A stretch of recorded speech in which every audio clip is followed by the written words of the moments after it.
Halo, Assalamualaikum warahmatullahi wabarakatuh. Perkenalkan, nama saya Tiara Syifa Fauzia dengan nomor induk mahasiswa 2001868 dari program studi Survei Pemetaan dan Informasi Geografis Universitas Pendidikan Indonesia Bandung 2021. Apa itu cuaca? Cuaca adalah keadaan yang terjadi pada atmosfer langit dan udara di bumi. Cuaca merupakan perubahan suhu, angin, curah hujan, dan sinar matahari. Cuaca berbeda di berbagai belahan dunia, terjadi dalam hitungan menit, jam, hari, dan minggu. Oke, next ada unsur-unsur cuaca dan iklim. Yang pertama ada suhu, tekanan udara, kelembapan udara, angin, curah hujan, dan awan. Dan sekarang aku akan menjelaskan tentang kelembapan udara. Mari kita simak dengan baik-baik supaya kalian bisa memahami.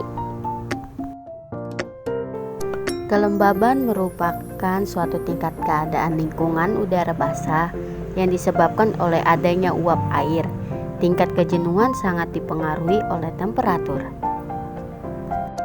Nah teman-teman, ini adalah salah satu contoh grafik kelembaban udara. Kelembaban udara yang merupakan campuran gas antara udara dan uap udara yang menguap ke atmosfer. Jumlah uap udara tersebut adalah bagian kecil pada atmosfer, sekitar 2% dari jumlah masanya. Jumlah tersebut tidak konstan, bisa bervariasi sekitar 0% sampai 5%. Nah teman-teman, ini adalah salah satu contoh kelembapan udara yang terjadi pada tumbuhan. Jika tekanan uap parsial sama dengan tekanan uap air yang jenuh, maka akan terjadi pemadatan. Secara sistematis, kelembapan relatif didefinisikan sebagai potens perbandingan antara tekanan uap air parsial dengan tekanan uap air jenuh. Jika suatu atmosfer memiliki kadar uap air yang tinggi, besar kemungkinan ia akan menghasilkan hujan, sebab adanya uap air di dalam atmosfer bisa menjadi tanda bahwa hujan akan turun di wilayah tertentu. Oke teman-teman, aku akan membahas faktor-faktor apa aja sih yang mempengaruhi kelembaban udara. Let's go! Oke, sekarang aku akan bahas 7 faktor yang mempengaruhi kelembaban udara. Yang pertama itu ada suhu.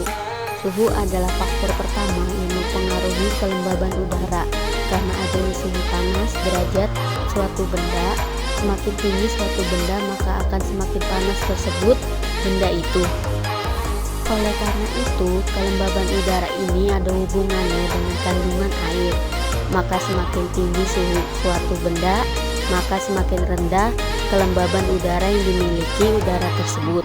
Dan sebaliknya, semakin rendah suhu udara, maka kelembaban yang dimilikinya pun semakin tinggi. Yang kedua ada tekanan udara. Tekanan udara berbanding lurus dengan tingkat kelembaban udara. Semakin tinggi tekanan udara di suatu tempat, maka udara tersebut semakin memiliki kelembaban yang tinggi. Yang ketiga ada pergerakan angin. Pergerakan angin juga mempengaruhi tingkat kelembaban udara.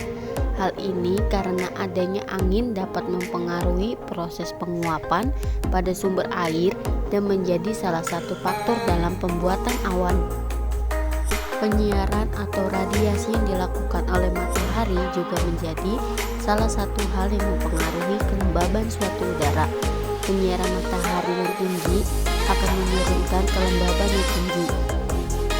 Hal ini tentu tidak lepas dari kandungan uap air pada suatu udara. Penyiaran matahari akan menghilangkan kandungan uap air sehingga akan berdampak pada menurunnya tingkat kelembaban udara. Yang keempat itu ada vegetasi, merupakan tumbuh-tumbuhan yang berada di suatu tempat. Ini juga mempengaruhi tingkat kelembaban udara di suatu tempat. Apabila suatu tempat memiliki kerapatan vegetasi yang tinggi, maka kelembapan udaranya juga tinggi. Sebaliknya, jika suatu tempat kerapatan vegetasinya rendah, maka kelembaban udaranya juga rendah. Yang kelima ini ada ketersediaan air. Ini merupakan salah satu hal yang sangat menentukan kelembaban udara di suatu tempat. Bagaimanapun, bahwa kelembaban udara ini diukur dari banyaknya uap air yang terkandung di dalam udara. Maka dari itulah, daerah yang memiliki ketersediaan air yang banyak akan memiliki tingkat kelembaban udara yang tinggi. Yang keenam ini ada ketinggian tempat. Selanjutnya adalah ketinggian tempat. Nah, pernahkah Anda berkunjung ke tempat yang tinggi? Maka pada saat itulah kita akan merasakan bahwa udara terasa lebih dingin daripada kita berada di tempat yang lebih rendah. Hal ini karena kandungan uap air yang ada di wilayah ketinggian lebih banyak daripada wilayah yang rendah. Dengan demikian, semakin tinggi suatu tempat, maka kelembaban udaranya pun semakin tinggi. Begitu juga dengan sebaliknya. Oke, dan yang terakhir itu ada kerapatan udara. Menjadi faktor selanjutnya yang mempengaruhi kelembaban udara. Kerapatan udara akan sangat berkaitan dengan kelembaban udara. Semakin rapat udara di suatu tempat, maka kelembabannya pun tinggi. Begitu juga dengan sebaliknya, apabila kerapatan udaranya renggang, maka kelembaban udaranya pun juga rendah. Oke teman-teman, itulah 7 faktor yang mempengaruhi kelembaban udara. Dan selanjutnya aku akan bahas jenis kelembaban udara. Di sini terbagi menjadi 3, ada kelembaban spesifik, kelembaban absolut, dan kelembaban relatif. Yang pertama itu ada kelembaban spesifik. Kelembaban spesifik ini adalah berat uap air pada udara yang dihitung dalam satuan gram per kilogram di udara.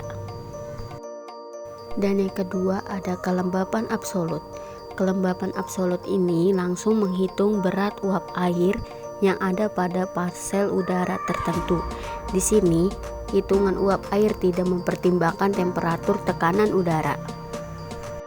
Dan yang ketiga ada kelembaban relatif. Kelembaban jenis ini merupakan perbandingan antara uap air yang berada di udara atau atmosfer dibandingkan dengan jumlah uap air yang benar-benar ada di udara tersebut. Nah teman-teman, jadi itulah 3 jenis kelembaban udara. Ada kelembaban spesifik, kelembaban absolut, dan kelembaban relatif. Oke teman-teman, dan selanjutnya aku akan ngejelasin alat apa aja sih yang dipakai untuk mengukur kelembaban udara. Oke, stay tune. Hidrometer adalah sejenis alat untuk mengukur tingkat kelembaban pada suatu tempat. Biasanya alat ini ditempatkan di dalam bekas atau kontainer penyimpanan barang yang memerlukan tahap kelembaban yang terjaga seperti dry box penyimpanan kamera. Kelembaban yang rendah akan mencegah penumbuhan jamur yang menjadi musuh pada alat ini. Hidrometer biasanya digunakan dalam peramalan cuaca dan memantau kelembaban di laboratorium.